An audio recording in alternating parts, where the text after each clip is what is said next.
With ADHD, I have learned that for everything there has to be a place, and there is a place for everything. So come join me. Let's figure out how we can make the best of our homeschooling card. Welcome to All Crap Homeschool. My name is Christian. I have been a homeschool mom for about 5-6 years officially. In previous years, I had a cupboard for all my homeschooling supplies, and there was a lot of distraction. With ADHD, the moment that I asked them to get up to get something, that's it. I lost their attention.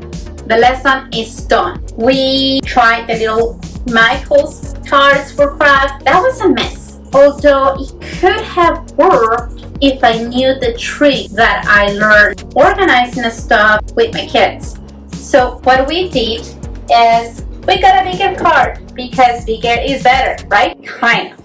Because if I have it a mess, I have a bigger mess. But if I figure out how to organize it, then it will be awesome. Now, usually the card is not like this. I just wanted to show you guys how it used to be before. Stay tuned so you see how the card looks at the very end, how I organize everything. I have a couple of secrets that you can use in your own homeschooling, whether you have a little card, whether you have a coffee table, even if a cupboard. The trick is to know how to organize it so everything is there when you need it, how you need it, and everything has a place and a place for everything. We have to know where things are, and we like things to be visible, because for us, the saying out of sight, out of mind, literally. You don't see it, it doesn't exist. So you end up buying 3,000 things because you don't know where it is. Like, everything goes into the Bermuda Triangle the moment that you put it away in a place that you know you're gonna find it, and then you forget. So stay with me and let's put it all together, shall we? I bought a card that is kind of those microwave cards or service cards. It's kind of big. I'm gonna move it back so you can see it is steel, so it lasts much better with the rough use we give it at home. And I love these cards because you can set it up to the heights that you need. But if you have a smaller card, these tips will also work for you. One of the first things that I do is I have to give everything a place that is something that I can take out and just use that. So I don't have to take everything out, I just take out what I need. In Goodwill, I found these cute little baskets. I think for what, like $2-3. I can fit stuff like our scissors, our glue, markers, so everything is just in one place. Usually this is what I will use together. So whatever you think you can categorize, then just do it. That way it will be easier, so you don't have to be taking a little bit here, a little bit there. And if you do, having a basket is a great tip because you can only pick up the basket and it's done. Now that I have everything I want in these baskets, easy peasy. Like if they were a drawer, I just put it in here. If you have kids that are very artsy, one of these baskets, which is kind of like a cleaning organizer in IKEA or Goodwill, you can get it. Is clear so you can see what is in there, and that's important for people like me with ADHD. I can see what I have. I like how the Brave Learners suggest that we have a little bit of everything so the kids can get creative. We have some sticks, we have some jewels, we have some glitter. This is kind of like glitter because glitter doesn't do very well at home. We have some clips, some stickers. So a little bit of everything. They can get creative and have some fun. What about teens? They don't need that much stuff because they just have to do their curriculum and there is not so much cutting and pasting and all that fun stuff. Here is another cleaning supplies organizer. I got it, I think, at Goodwill. I bought some spray paint and I just gave it a black color because it just matches with everything. What I put here is very easy. It would have pens. It will have our pencils. Have you seen these tissue boxes that are round?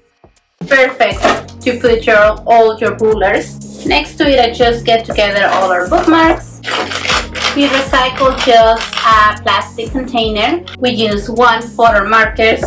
We use a shorter one for those little pencils that it will be hard to take out here. We have some fine markers.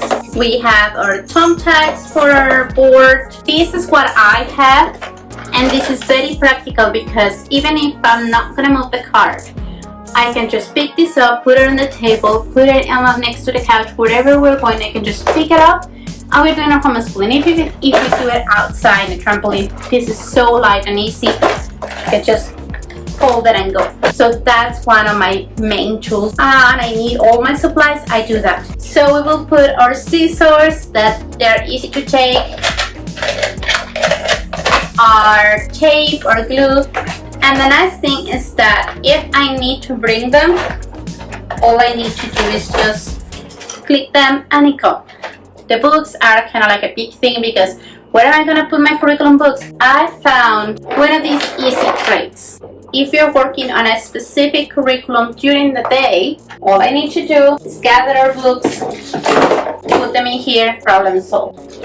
There, now our books are off the table. Also, if you're teaching a topic, let's say we were learning about the human body, I will have a box designated with everything that had to do with the human body, so I don't have pieces here and pieces there, and they can just take it off the card and bring it to wherever they're gonna sit down. My table is empty again. Everything that was on the table is now in this card. Nowhere else. Everything is in this card. I'll walk you through a quick recap of what I suggested, and I hope this is helpful. If this is helpful for you, let me know. I have other cool tricks and tools that I have learned to use as an ADHD mom, homeschooling ADHD kids. Stay tuned. Quick recap. Homeschool cards, doesn't matter the size, are very helpful. Especially if they have little wheels. It's awesome because you can move it wherever you're gonna homeschool, in the kitchen, living room, wherever you go. And you can get them out of the way when you're cleaning, easy peasy. Doesn't matter the size, these tricks can help you. One is get some little organizers that are transparent, preferably, so you can see what they're in there. You can get some cute little baskets where you can put everything that belongs to a category, like glues and scissors go together, or every other material that you need. It is nice to have one of the baskets with arts and craft materials, so you don't have to be getting up and looking for the stuff. You have it right there. If you bought a bigger one, which is kind of cool, if you can find a cleaner organizer or tool organizer, they are very practical because you can put whatever you need in your everyday homeschooling. Pick it up and go. We have our colored crayons, we have our markers, we have our rulers, we have pens, and we have pencils. You can also add, instead of your pens and pencils, you can put them together and put here some glue sticks, whatever you need that you can move out. And to keep the books that you're working on that day under control, you can get one of these boxes. It's light, it's easy to handle around, and just have fun homeschooling. Focus on the day rather than in cleaning up all the time. Have here more of those little baskets that I can just clip in. We have our stamps, we have our mat kits, we have all of the stuff that we use in our everyday homeschooling. Hopefully this has been helpful to you.